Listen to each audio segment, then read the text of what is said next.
Hi guys, for today's vlog, mag-unbox tayo ng helmet. So this helmet is LS2 FF800 Storm RACER. So I bought this sa Lazada 3,900 plus. Pero ang original price is 4,900 plus. Nabili ko siya ng 11/11. So ngayon dumating na. So I'm using my sharp knife to unbox.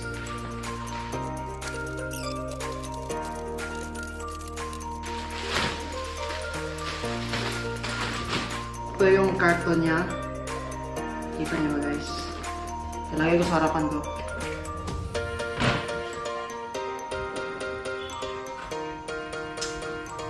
So let's open. Ooh. Before I forgot, so, ang product ngayon na hinawakan ko ay this is the again LS2 FF800 Storm RACER. Ang color ay matte titanium FLOU. So, buksan na natin. So, sa loob ng box ay ito ang unang nakikita nyo. Sa akin, nilagyan pa ng safety foam. Ito. So, sa loob pa ay merong silicone gel, dalawa. Nabili ko nga pala ito sa Motoworld. So, big thanks sa Motoworld. Salamat. Meron din ako natanggap na resibo. Tabi na natin ang karton.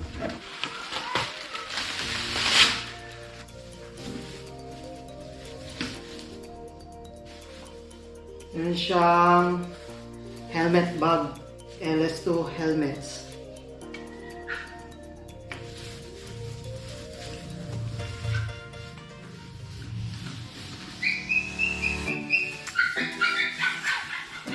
Set aside muna natin. So ito na ang helmet natin. Mga team kabasak.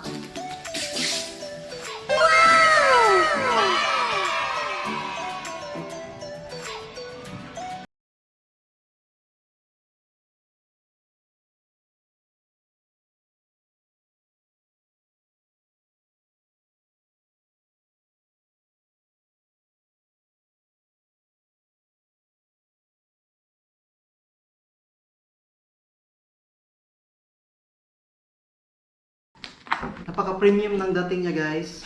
Pati ang matte finish niya, napakaganda. Napaka-solid. Tsaka pati yung foam niya, premium na premium. So alam na alam mong hindi ito ganun masisira agad. So kita nyo naman guys, napaka-premium ng datingan. Napakaganda. Pati yung tunog niya, oh. Crispy na crispy. Meron akong balaklava dito.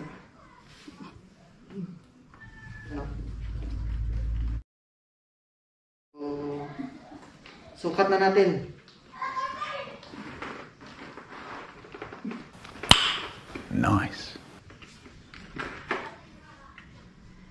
Oh, napaka-snug fit. Perfect na perfect sa akin.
siyang panakip sa ilong para hindi mailawan yung ilong. At saka yung foam na gamit ay premium na premium.